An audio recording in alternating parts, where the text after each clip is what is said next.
ta'lim muassasalari agentligi tizimidagi birinchi son ixtisoslashtirilgan maktab-internatidamiz. Ushbu maktab faoliyati misolida ta'lim sohasidagi yangiliklarni va yutuqlarni birgalikda o'rganishga harakat qilamiz. Qani ketdik.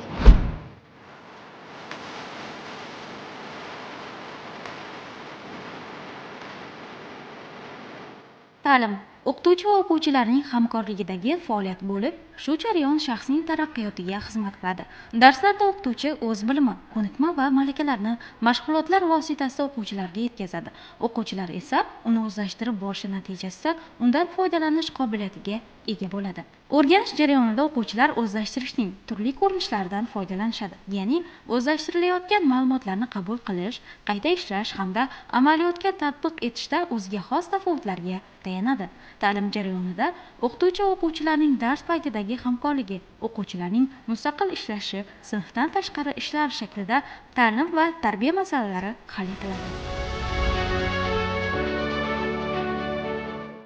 Maktab-internatimiz O'zbekiston Respublikasi Prezidentining ixtisoslashtirilgan ta'lim muassasalari tizimida Prezident ijod ixtisoslashtirilgan maktab va maktab-internatlar tashkil etish bo'yicha 2022-yil 14-apreldagi 106 farmoniga muvofiq tashkil qilingan. Bugungi kunda maktab-internatimizda 469 nafar o'quvchi ta'lim olmoqda. Ularga 44 nafar malakali, salohiyatli pedagoglar ta'lim-tarbiya berib kelmoqdalar. Demak, bizning maktabimizga qabul qilinishi uchun, ya'ni bu maktabga o'quvchi qabul qilinishi uchun ikki bosqichli imtihon asosida qabul qilinadi. Ya'ni birinchi bosqichi bu hujjat topshirish, keyingi bosqichi test jarayonlarida ishtirok etib o'quvchilar saralab olinadi. Maktabimiz ikkita yo'nalishga ixtisoslashgan: tabiiy fanlar va aniq fanlar yo'nalishiga. Demak, aniq fanlar yo'nalishida 5-sinfdan qabul qilinsa o'quvchilar, tabiiy fanlar yo'nalishiga 7-sinfga demak o'quvchilar qabul qilinadi. Demak, o'quvchilarni tanlab olishda ham o'sha adolatli, shaffoflik tizimda, ya'ni imtihon asosida qabul qilinadi. O'qituvchilar ham xuddi shunday qilib tanlab olinadi, ya'ni 3 bosqichli imtihon asosida o'qituvchilar ishga qabul qilib olinadi. Ixtisoslashtirilgan maktabga alohida iqtidorga ega, bilim darajasi yuqori bo'lgan bolalar imtihonlar asosida qabul qilinadi. Bu maktabga ham o'quvchilar ana shunday sinovlardan o'tib qabul qilingan.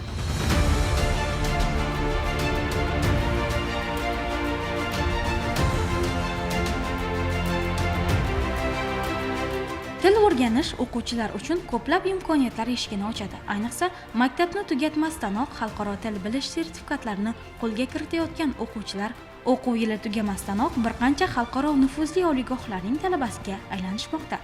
Bu ham albatta o'zbekistonlik yoshlarning xalqaro miqyosda tengdoshlari bilan bemalol raqobatlasha olishi va fikr almashish imkoniyatini beradi. Maktabda mening matematika, fizika, rus tili va tarix fanlariga bo'lgan qiziqishim juda yuqori. Ayniqsa ingliz tili faniga bo'lgan mehrim tufayli joriy yilning fevral oyida IELTS imtihon topshirib 7,5 ballni qo'lga kiritganman. Hozirda esa sinfdoshlarim bilan SAT imtihoniga tayyorlanmoqdamiz va umid qilamizki, SAT imtihonida ham yuqori natijalarni qo'lga kiritamiz. Bitiruvchi sinf bo'lganimiz tufayli hozirda biz chet elning nufuzli universitetlariga ham hujjat topshirish jarayonidamiz va hozirda men 10 ta universitetga hujjat topshirdim va javob xatlarini kutyapman va umid qilamanki, orzumdagi universitetlarga kirib kelajakda O'zbekistonning rivojiga katta hissa qo'shaman. There are so many good facilities in our school. We have a really good connection between our teachers and students.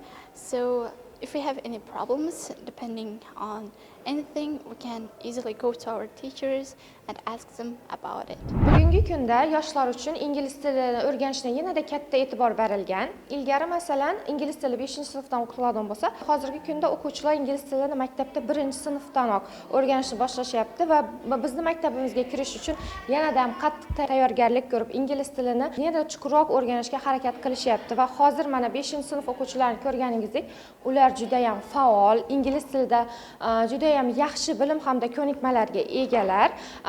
Va yana shuni aytishim mumkinki, bunday o'quvchilar bilan dars o'tish biz o'qituvchilar uchun ham juda qiziq. Dars o'tish uchun ularda ingliz tilini tushuntirishda hech qanday bizda qiyinchiliklar bo'lmaydi va shu dars mobaynida iloji boricha ularni yanada ingliz tiliga, darsga qiziqtirish uchun oldin darsni o'tgandan keyin ularda har xil interaktiv o'yinlar, masalan, lug'at yodlash bilan yoki ularda masalan xat yozish, shularga bog'liq bo'lgan interaktiv o'yinlarni o'tkazib, ularni guruhlarga bo'lib, yana ham ingliz tiliga bo'lgan ularni qiziqishlarini orttirishga harakat qilamiz va o'ylaymizki, bu harakatlarimiz o'zini samarasini ko'rsatadi. Va yana shuni aytib o'tishim kerak, butun O'zbekistonda hozir mana ingliz tilichi o'qituvchilar uchun juda ham katta keng imkoniyatlar yaratilgan. Masalan, xalqaro yoki milliy sertifikatlarda C1 darajasiga ega o'qituvchilarimiz uchun maktab tomonidan 50% ustamalar berilyapti. Hozir o'qituvchilar uchun ham barcha sharoitlar yaratilgan. Mana sinfxonalar interaktiv doska va hamma jihozlar bilan jihozlangan va bunday sharoitda ishlayotganimizdan, bunday faol, bilimli o'quvchilarni o'qitayotganimizdan biz o'qituvchilar juda ham mamnunmiz va bu shart-sharoitlar uchun albatta prezidentimizga katta minnatdorchiligimizni bildiramiz. Hozir bilamiz, barcha o'quvchilar ingliz tilini o'rganayotgan yoshlarimizni eng katta maqsadi bu IELTS sertifikatini olish va shuning uchun ham mana ularda hozir 5-sinfdan shu darsimizda 45 minut mobaynida biz mana shu 4 skills, ya'ni reading, writing, speaking, listening hammasini jamlagan holda darslarimizni olib borishga harakat qilamiz va bu albatta o'quvchilarimizda kelajakda IELTSga tayyorgarlik ko'rganlarda juda ham katta yordam beradi bu darsliklar va ular bu darsliklar yordamida shu maktabni o'zida 11-sinfni bitirmasdanoq IELTS, TOEFL va shu kabi xalqaro hamda milliy sertifikatlar olish imkoniyatiga ega bo'lishadi. Maktabda o'quvchilarning zamonaviy kasblarga bo'lgan qiziqishlari yuqori. So'zimiz isboti sifatida hozir biz robototexnika xonasidamiz. Bu yerda o'quvchilar uchun muntazam ravishda robototexnika, sun'iy intellekt bo'yicha maxsus fanlar o'qitiladi. Ma'lumki, ta'limda ilg'or pedagogik va yangi axborot texnologiyalarini tatbiq etish o'quv mashg'ulotlarining samaradorligini oshiribgina qolmay, ilm-fan yutuqlarini amaliyotda qo'llash orqali mustaqil va mantiqiy fikrlaydigan, har tomonlama barkamol yuksak ma'naviyatli shaxsni tarbiyalashda muhim ahamiyat kasb etadi. Maktabda robototexnika bo'yicha ham alohida to'garaklar faoliyati yo'lga qo'yilgan. O'quvchilarning bu sohaga qiziqishlari ham yuqori. Dars jarayonlarida ular allaqachon robotlar yasashni va ularga kod yozishni, dasturlash tillarini o'rganishgan. Assalomu alaykum Jaloliddin, hormang. Assalomu alaykum. Hozir siz robototexnika bo'yicha aynan nimalarni yasayapsiz, nimalar bilan mashg'ulsiz? Biz robototexnikada asosan har xil turdagi robotlarni yasashni o'rganamiz. Bu robot line tracking robot deb ataladi. Buni vazifasi chiziqdan chiqib ketmay yurish. U hozir ishlaydimi? Albatta. Demak, hozir ishga tushirib ko'ramiz. Demak, u aynan belgilangan yo'nalish bo'ylab harakatlanadi. Asosan kodlarni to'g'ri berish uchun birinchidan har bir sensorni shu beradigan vazifaga to'g'ri o'ylaganimizni tekshirib olishimiz zarur. Nima vazifani bajarishga mo'ljallangan? Buni kattalashtirib proyekt qiladigan bo'lsak, bu asosan zavodlarda katta yuklarni ko'tarib bir startdan olib borish kerak bo'lgan finishgacha yetkazishda ishlatiladi. Demak, inson omili aralashuviga hojat yo'q. Shunchaki topshiriq beriladi, vazifa bajariladi. Shundaymi? Hozirda bundan tashqari yana qanday loyihalar bo'yicha ishlayapsiz? Hozirda biz buni takomillashgani, masalan, oldidan to'siq qilsa, uni aylanib o'tishga mo'ljallangan robotlarni ham tuzatyapmiz. Bitta robotni yaratish uchun qancha vaqt talab etiladi? Bajaradigan vazifalarga bog'liq. Buni vazifasi oddiy bo'lgani uchun buni taxminan 1-1,5 uzoq 2 kunda bitirdik. Kelgusi rejalar qanday? Men kelgusida shu qiziqishimga asosan texnolog injener bo'lmoqchiman. Bunga o'xshash yanada har qanday vazifani bajaradigan robotlarni yasamoqchiman. Bu yerda aynan robototexnika darslarida o'quvchilar uchun yaratilgan imkoniyatlar qanday? Aynan qaysi fanlar bo'yicha darslar olyapsiz bu yerda? Men bu maktab ochilganda 7-sinf edim va bu yerga kelganimizda biz boshida robototexnika emas, texnologiya fanini o'tganmiz va texnologiya fanida har xil narsalarni yasaganmiz. Masalan, ko'rishingiz mumkin, biz og'ir ko'taradigan ko'priklarni yasaganmiz va bizni birinchi yasagan ko'prikimiz 6 kilogramm vaznni ko'tara olgan. Bu orqali siz ko'plab ko'rik tanlovda ham ishtirok etgansiz. Keyin bizda robototexnika fani qo'shildi va robototexnika fanida biz har qanday sensorlardan shunga o'xshash robotlarni yasashni o'rgandik. Men hamkasbim Jaloliddin bilan bu robotni loyihalashtirdik. Men asosan bu robotni loyihalashtirishda dasturlash tomonlama yordam berdim. Men bu loyihamizga Python dasturlash tili yordamida kod yozdim.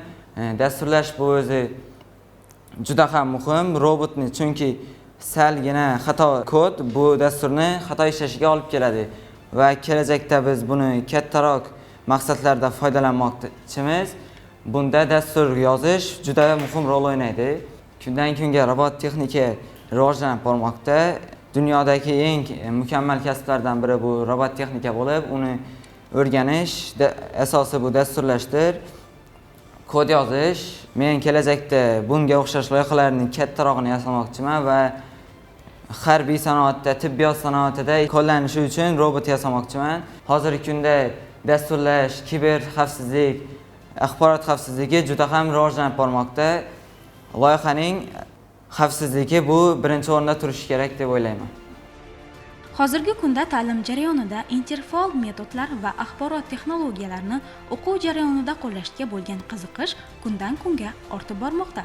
Bunday bo'lishining sabablaridan biri shu vaqtgacha an'anaviy ta'limda o'quvchilar faqat tayyor bilimlarni egallashga o'rgatilgan bo'lsa, zamonaviy texnologiyalardan foydalanish esa ularni egallayotgan bilimlarni o'zlari qidirib topish, mustaqil o'rganish va fikrlash, tahlil qilish, hatto yakuniy xulosalarni ham o'zlari keltirib chiqarishga o'rgatadi. O'qituvchi bu jarayonda shaxs rivojlanishi, shakllanishi, bilim olishi va tarbiyalanishiga sharoit yaratadi va shu bilan bir qatorda boshqaruvchilik, yo'naltiruvchilik funksiyasini bajaradi. Maktabda o'quvchilarning bo'sh vaqtini mazmunli tashkil etishda ko'plab to'garaklar tashkil etilgan. Bu qatorda esa yosh kitobxon to'garagi ham bor. Guvohi bo'lganingizdek, kutubxonada o'quvchilar uchun barcha sharoitlar yaratilgan. Badiiy adabiyotlar deysizmi, jahon adabiyotlari deysizmi, barcha turdagi kitoblarni topishingiz mumkin. Ta'limda o'quvchi shaxsini fikrlashga, o'zgalar fikrini anglash va shu fikrni og'zaki va yozma shaklda savodli bayon eta olishga o'rgatish masalasiga e'tibor qaratilgan. Bundan ko'zlangan maqsad mustaqil fikrlaydigan, nutq madaniyati rivojlangan savodxon shaxsni kamol toptirishdan iborat. Bunda esa maktabdagi yosh kitobxon to'garaklarning o'rni katta. Maktabda bu to'garak faoliyati yo'lga qo'yilgani o'quvchilarning kitobga bo'lgan qiziqishini yanada oshirishga xizmat qilyapti. Maktabimiz kutubxonasi juda ajoyib. Bizning kutubxonamizda har dushanba kuni kitobxonlik to'garaklari o'tkaziladi. Maktabimizda o'tkazilgan eng ko'p kitob o'qigan o'quvchi nominatsiyasiga sazovor bo'ldim. Kitob o'qish o'quvchiga aql doirasini kengaytirishga yordam beradi va tafakkurimizni rivojlantiradi. Kitob o'qigan har bir o'quvchi hech qachon hayotda qoqilmaydi. Qoqilsa ham o'zini o'nglab olishi yaxshiroq bo'ladi. Maktabimizda elektron kitoblarni ham o'qishimiz mumkin, chunki maktabimiz kutubxonasida kompyuterlar bor. Qadim yurtga qaytsin qadim navolarim. Qumlar bosib qurimasin daryolarim. Alpomishga alla aytgan momolarim. Ruhini shod etay desang xalq bo'l ilm. Dunyoga boq, qaddi sendek kim bor yana? Dovrug'i ham dardi sendek kim bor yana? Xalq bo'lishga haddi sendek kim bor yana? Mozini yod etay desang xalq bo'l ilm. Sen tebratgan beshigingni sohib qiron. Sening bolang yulduzlarga qo'ygan narvon, bir mayizni qirqqa bo'lgan ming tanujon, kunlaringga qaytay desang xalq bo'l ilm. Bo'lar elning bolalari bir-birin der. Bo'lmas elning bolalari bir-birin yer. Bir bo'l endi qaddi baland qaddingni ker. Xalq bo'l ilm, xalq bo'l ilm, xalq bo'l ilm. Bilasizmi, maktabda o'quvchilar o'rtasida viloyat, respublika tanlovlarining tashkil etilishi o'quvchining raqobatga va bilim olishga qiziqishini rivojlantiradi. Maktabda mana shunday tanlovlarda faollik ko'rsatib kelayotgan o'quvchilar ham kam emas. Bu natijani zabt etishda esa albatta pedagoglarning ham mehnati katta. Bugungi kunda ta'lim sohasida qilinayotgan islohotlarga to'xtalib o'tadigan bo'lsam, 16 yillik tajribaga egaman. 16 yil davomida ta'limda o'zgarishlar juda ham katta bo'ldi. Bunga misol qilib, attestatsiya muddatining qisqarganligi, har bir attestatsiya imtihonidan keyin o'qituvchilarda toifasini muddatidan oldin oshirish imkoniyatining paydo bo'lganligi. Ilgari biz toifa oshirishni 5 yil davomida kutardik imtihonni. Hozirda bu muddat qisqargan va o'qituvchilar uchun yaxshi imkoniyat hisoblanadi. Pedagoglar uchun endi yaratilgan yana bir imkoniyatlardan biri bu vazir ustamasining joriy qilinishi. O'quv yil davomida yaxshi natijaga erishgan ustozlar uchun vazir ustamasi belgilandi. Bu har oyda 9 oy davomida beriladi. 5 milliondan ortiq mablag' beriladi. Bu ham o'qituvchilar uchun yanada motivatsiya va ishlashlari uchun kuch bag'ishlaydi. Dars jarayonini solishtiradigan bo'lsam, bundan 15 yil oldingi va bugungi darslarda juda ham katta farq bor. Sababi eng birinchi navbatda maktablarimiz yangi jihozlar bilan ta'minlangan. Maktab binosi ham ta'mirdan chiqqan. O'qituvchilar dars mazmunli tashkil etishi uchun zarur bo'lgan texnik vositalar bilan ta'minlangan. Yana laboratoriya jihozlari, reaktivlar bilan ta'minlangan. Albatta, oddiy nazariy darsdan ko'ra qandaydir tadqiqotlar bilan bog'liq yoki ko'rgazmalar bilan o'tkazilgan darslar yanada samarali bo'ladi. Yana o'qituvchilar uchun turli xil metodik qo'llanmalar ishlab chiqilgan. Bu metodik qo'llanmalardan foydalanish orqali dars jarayonida turli xil metodlarni foydalanish mumkin. Masalan, metodlarni qo'llash kichik yoshdagi va katta yoshdagi o'quvchilar ularni fiziologik holatidan kelib chiqib tanlanadi. Kichik yoshdagi o'quvchilarda ko'proq rolli o'yinlar, hikoyalar orqali dars jarayoni o'rgatilsa, katta yoshdagi o'quvchilarda ko'proq tadqiqotlar o'tkazish, laboratoriya o'tkazish orqali mavzuni yoritamiz. Bu albatta nazariy darsdan ko'ra yaxshiroq natija beradi. Yaratilgan imkoniyatlardan foydalanganimiz misoli sifatida biologiya fanida o'tkazilgan juda ko'pchilik olimpiadalar va tanlovdagi eng yaxshi natijalarni misol qilishim mumkin. Masalan, eng so'nggi natijalardan Ibn Sino olimpiadasi o'tkazildi Buxoro viloyatida. Bu xalqaro mintaqaviy olimpiada hisoblanadi. 20 dan ortiq davlat qatnashdi. Shu olimpiadada 10-sinf o'quvchim Sharipova Asalxon faxrli 3-o'rinni egallab, bronza medalni qo'lga kiritdi. O'qituvchilar va o'quvchilar uchun yaratilayotgan imkoniyatlardan yana biri xalqaro olimpiadada g'olib bo'lgan o'quvchilarni yaqinda tantanali taqdirlash marosimi bo'lib o'tdi. Shu jarayonda qatnashdik Asalxon bilan. Ustoziga 11 million 250 ming so'm, o'quvchiga 2,5 million so'm mablag' puli berildi. Shu yerda taqdirlash jarayonida yana ko'p g'oliblikka erishgan o'quvchilar taqdirlandi. Hatto ustozlar 350 milliondan ko'proq mablag'larni qo'lga kiritishdi. Bu ham ta'limga qaratilayotgan e'tibor namunasidir.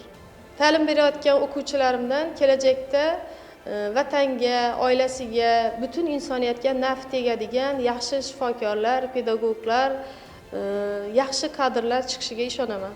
Yo'nalishim tabiiy fanlarga ixtisoslashtirilgan bo'lganligi sababli hozirda kimyo va biologiya fanlaridan olimpiadalarda qatnashib, ustozimdan barcha ko'nikmalarni o'rganib, faxrli o'rinlarni olib kelmoqdaman. Bundan tashqari ona tili va adabiyoti, undan tashqari chet tillaridan ingliz tili va rus tillarini o'rganishga ham alohida bel bog'laganman. Ona tili va adabiyotidan turli xil badiiy asarlarni o'qib, Zukko kitobxon, yosh kitobxon tanlovlarining shahar, tuman va viloyat bosqichlarida faxrli o'rinlarni olib kelmoqdaman. O'zimning ixtisos fanlarimdan biri bo'lgan biologiya fanidan ham ustozim Dilnur ustozim menga bergan saboqlarini o'rganib, ustozimdan maksimal darajada bilimlarni o'zlashtirib, fan olimpiadalarida viloyat bosqichida 2023-2024 o'quv yilida faxrli 3-o'rinni oldim. Bu yil ham agentligimiz tizimidagi STEM fanlar olimpiadasida munosib qatnashib, faxrli o'rinni olishni va respublika bosqichiga chiqishni niyat qilib qo'yganman. Kelajakda 11-sinfni bitirganimdan keyin bu maktabni menga bergan sharoitlari, ustozlarim bergan bilimlardan unumli foydalanib, grant asosida o'qishni niyat qilganman. Kelajakda shifokor bo'lmoqchiman. Maktab o'quvchilarini vatanparvarlik ruhida tarbiyalash, ularni boshqalarga o'rnak bo'ladigan liderlar sifatida shakllantirishda Vatan tayanchi harakatining tashkil etilishi ham o'quvchilarga yanada katta mas'uliyat yukladi. Yigitlarni harbiy sohaga tayyorlovdan tashqari, ularning jasorati va faolligini boshqa tengdoshlarga namuna qilish bu harakatning asosiy maqsadidir. Vatan tayanchi yoshlarga oid davlat siyosatini izchil amalga oshirish, milliy qadriyatlarimizni hurmat qilish ruhida tarbiyalash, ma'naviy va jismonan yetuk barkamol avlodni voyaga yetirish uchun tashkil qilingan. Vatan tayanchiga maktabimizda 20 nafar o'quvchi saralab olingan. Bu Vatan tayanchi harakatining asosiy vazifalaridan biri maktabimiz o'quvchilariga o'rnak bo'lish va ustozlar va o'quvchilar orasida o'zaro bog'liqlikni mustahkamlash asosiy vazifamiz deb bilamiz. Vatanparvarlik ruhida tarbiyalash uchun ham alohida e'tibor qaratilgan.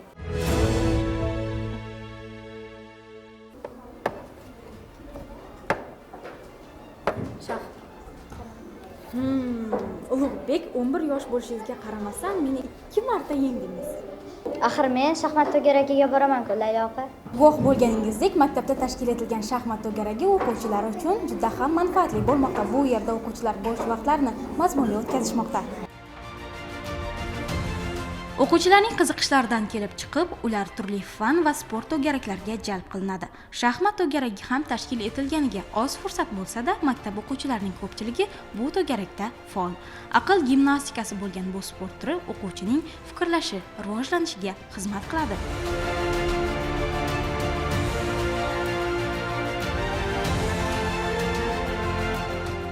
Bugungi kun o'qituvchidan ilg'or pedagogik va yangi axborot texnologiyalaridan o'quv jarayonida foydalanishni talab etmoqda. Shuningdek, o'quvchilarni o'z yo'nalishini tanlash va mustaqil hayotga tayyorgarlik ko'nikmalarini shakllantirishdek mas'uliyatli vazifani bajarishda ular yaqin ko'makchilardan biriga aylangan. Bu jarayonda har bir ustoz o'quvchilarga dastakdir. Bugungi kunda yurtimizda o'qituvchilarning obro'sini oshirish va mavqeini yuksaltirish bo'yicha qator ishlar amalga oshirilmoqda. Yurtimizda ta'lim-tarbiya tizimida amalga oshirilayotgan islohotlar haqiqiy ma'noda 1-2 yillik yoki qisqa davrda samaraga erishishga qaratilgan ish emas, balki chin ma'noda bir necha yuz yillarga tatiydigan o'zgarish bo'ldi, desak xato bo'lmaydi. Maktab internatimizda bu o'quv yilida oliy ta'limga kirish ko'rsatkichi 98% ni tashkil qildi. Maktab internatimizdagi o'quvchilar bu yaratilgan sharoitlardan unumli foydalanib, turli xil olimpiada, tanlov va ko'rik tanlovlarda juda ham faol qatnashib kelmoqdalar. Fikrimni dalili sifatida yaqinda bo'lib o'tgan Al-Xorazmiy nomidagi 21-chi xalqaro tabiiy fanlar olimpiadasida maktabimizning 903 sinf o'quvchisi Sheribboyeva Bonuxon faol qatnashib, respublikada 3-o'rinni olib, bu O'zbekiston Respublikasi terma jamoasiga, ya'ni o'sha olimpiadachilar safiga qo'shildi va u 12-dekabr kuni Ruminiya shahrida bo'lib o'tadigan o'sha tabiiy fanlar olimpiadasida ishtirok qilmoqchi. Bunday o'quvchilarimiz bunday tanlovlarda juda ko'p qatnashib kelmoqdalar.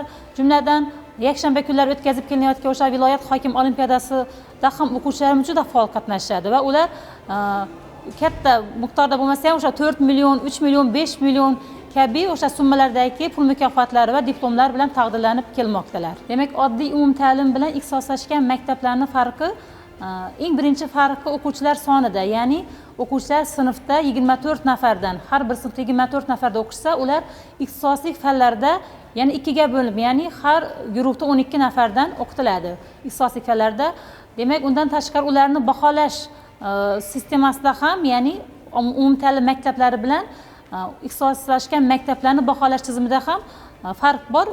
Ya'ni bizning maktabda summativ baholash va formativ baholash kabi o'sha baholash sistemasida baholanadi va bu baholanishni yaqindagina prezidentimiz ta'kidlab o'tgandek, hamma maktablarda respublikamiz bo'ylab bosqichma-bosqich boshqa maktablarga ham tatbiq qilish rejalashtirgan va bu yo'lga qo'ygan. Ishonamanki, biz tarbiyalayotgan o'quvchilar kelgusida vatanimiz rivojiga o'z hissasini qo'shadigan, vatanimiz bayrog'ini baland ko'tarib, ularni xalqaro maydonga olib chiqadigan yetuk komil inson bo'lib chiqishiga ishonch bildiramiz. Bugun yoshlar ilm olishi uchun barcha sharoitlar yaratilgan.